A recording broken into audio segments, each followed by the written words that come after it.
تو پاکستان بھی اس کو فالو کرتے ہیں اور جواب دیتے ہیں۔ تو یہی جو نہ صرف روایتی ہتھیاروں کے درمیان بلکہ ایٹمی ہتھیاروں اور ایٹمی میزائل کے درمیان یہ جنگ پاکستان اور ہندوستان کے درمیان ابھی تک جاری ہے۔ اس حوالے سے ہم بات کر رہے ہیں پریزنر ڈیلیما پہ۔ یہ پریزنر ڈیلیما ہے کیا؟ یہ انٹرنیشنل ریلیشنز یعنی بین الاقوامی تعلقات کے مضمون میں گیم تھیوری کا حصہ ہے، اور یہ یوں ہے، اس کو سب سے پہلے رینڈ جو کارپوریشن ہے امریکہ، وہاں پہ اس کو پیش کیا گیا۔ یہ پریزنر ڈیلیما یوں اس کو بیان کیا جاتا ہے کہ دو بندے جو ایک کرمنل گینگ یعنی جرائم پیشہ گروہ کا حصہ ہوتے ہیں، ان کو ایک جرم کی پاداش میں پکڑا جاتا ہے، ان کو جیل میں بند کیا جاتا ہے، اور ایک تفتیشی افسر ان کے پاس آتا ہے۔ تفتیشی افسر کے پاس کچھ ثبوت تو ہوتے ہیں، لیکن بڑی جرم کو ثابت کرنے کے لیے کوئی سچ ٹھوس ثبوت نہیں ہوتا تھی، اس لیے وہ ٹھوس ثبوت ان سے اگلوانے کے لیے وہ تفتیشی افسر ان دو قیدیوں کے سامنے کچھ آپشنز رکھتا ہے۔ اچھا، ان دونوں قیدیوں کو الگ الگ کمروں میں رکھا جاتا ہے، اور وہ تفتیشی افسر ان سے کہتا ہے کہ اگر دونوں قیدی جو ہیں وہ خاموش رہیں اس بات پہ کہ انہوں نے یہ جرم مثال کے طور پہ نہیں کیا ہے، دونوں خاموش رہیں، دونوں ایک دوسرے کو دھوکہ نہ دیں، تو پھر دونوں جو ہیں اس حوالے سے 1 سال جیل میں گزاریں گے۔ اگر قیدی اے خاموش رہیں اور قیدی بی جو ہیں بول پڑے تو قیدی بی کو رہا کیا جائے گا، جبکہ قیدی اے کو 3 سال گزارنے پڑیں گے۔ اگر قیدی اے بول پڑے اور قیدی بی خاموش رہیں یعنی تعاون کرے قیدی اے کے ساتھ، تو پھر قیدی اے کو رہا کیا جائے گا اور قیدی بی جو ہے 3 سال جیل میں گزارے گا۔ اگر قیدی اے بھی بول پڑے اور قیدی بی بھی بول پڑے تو اس صورت میں دونوں کو 2 سال جیل میں گزارنے پڑیں گے۔ اس پریزنر ڈیلیما کو یہاں پہ میں نے ایک ٹیبل اور چارٹ کے ذریعے سے واضح کیا ہے، آئیے اس پہ ذرا نظر ڈالتے ہیں۔ یہاں پریزنر بی، پریزنر اے، اگر پریزنر اے خاموش رہیں، اعتراف نہ کرے، اور پریزنر بی جو ہیں وہ بھی خاموش رہیں، یعنی قیدی اے اور قیدی بی دونوں آپس میں تعاون کر کے خاموش رہیں، تو پھر دونوں جو ہیں 1 سال ان کو جیل ہوگی۔ اگر قیدی اے خاموش رہیں یعنی بی کے ساتھ تعاون کریں، لیکن قیدی بی جو ہیں وہ دھوکہ دے دے یعنی وہ بول پڑے، تو پھر قیدی اے جو ہیں اس کو 3 سال کی سزا ہوگی، جبکہ قیدی بی کو جو ہیں رہا کیا جائے گا۔ اگر قیدی اے یہ دھوکہ دے دے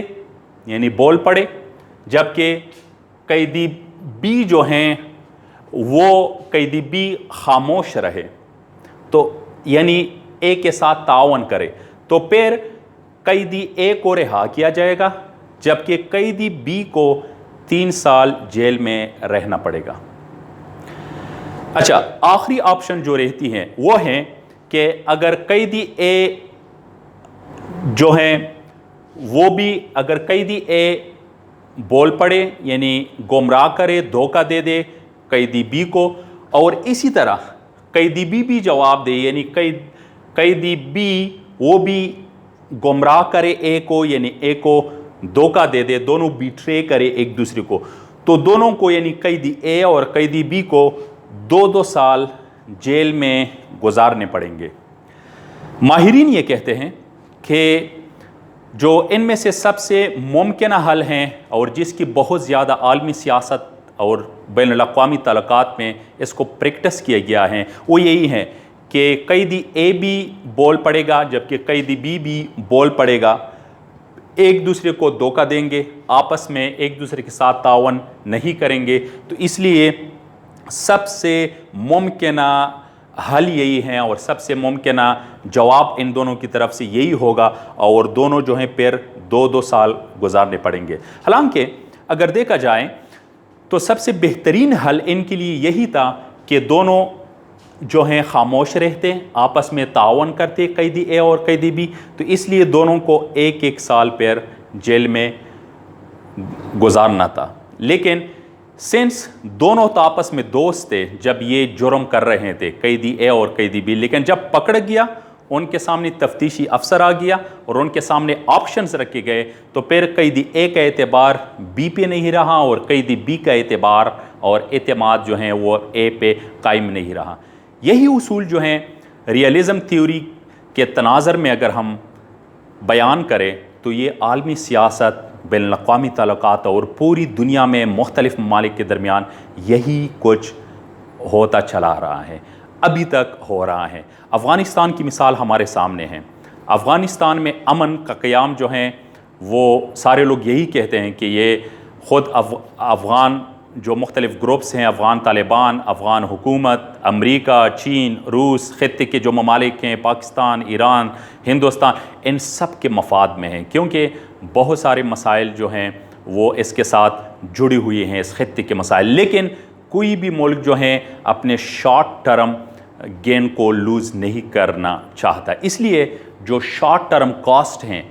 تو اس پہ سمجھوتا کرنا پڑتا ہے ایک لانگ ٹرم بینیفٹ کو حاصل کرنے کے لیے۔ لیکن لانگ ٹرم بینیفٹ یا فائدہ جو ہیں وہ بلرڈ ہوتا ہے، واضح نظر نہیں آتا ریئلزم کی زبان میں اگر ہم بات کریں، تو اس لیے کوئی بھی ملک اس کے لیے تیار نہیں ہوتا کہ وہ شارٹ ٹرم کاسٹس جو ہیں برداشت کرے اور ایک کم وقت کے لیے شارٹ ٹرم کے لیے سمجھوتا کر سکے اور قربانی دے سکے۔ ناظرین، امید ہے آپ لوگوں کو یہ ویڈیو پسند آئی ہوگی۔ مزید ویڈیوز کے لیے اس چینل کو دیکھتے رہیے، اپنا خیال رکھیے گا۔ اللہ حافظ۔